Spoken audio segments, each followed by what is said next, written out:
La coopération en classe. La coopération est l'action de participer, avec une ou plusieurs personnes, à une œuvre ou à une action commune. L'être humain est un être social par nature, dans le sens où il se construit par sa relation aux autres. Il est donc dynamique et interdépendant avec les autres êtres humains et l'écosystème dans lequel il vit. Il est mu par deux aspirations complémentaires, indissociables, et qui se renforcent mutuellement. Désir d'être soi, comme le désir de grandir, et désir d'être avec autrui, désir d'être aimé par exemple. La coopération est une des forces que le genre humain a peu à peu développées pour dépasser ses limites biologiques et évoluer grâce aux autres.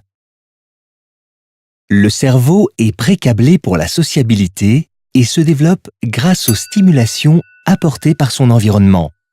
Par exemple, un cadre harmonieux encourage la libération d'une hormone appelée ocytocine, qui favorise la coopération et l'empathie et améliore ainsi l'apprentissage.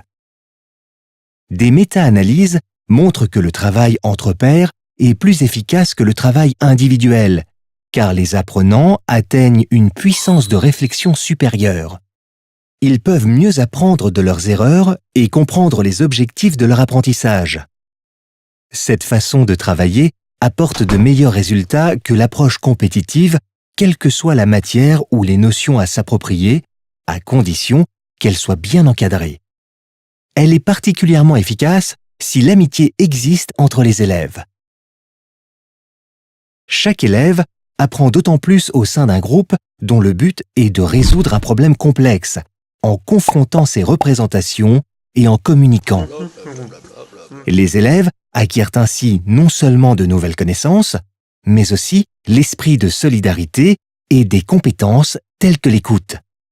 La coopération n'exclut cependant pas le travail individuel ou la compétition qui peut, sous certaines conditions, motiver le groupe, comme lors d'un jeu collectif. Tous trois doivent former un équilibre. Dans une classe travaillant en coopération, l'enseignant joue tour à tour un rôle d'observateur, de conseiller et d'accompagnateur.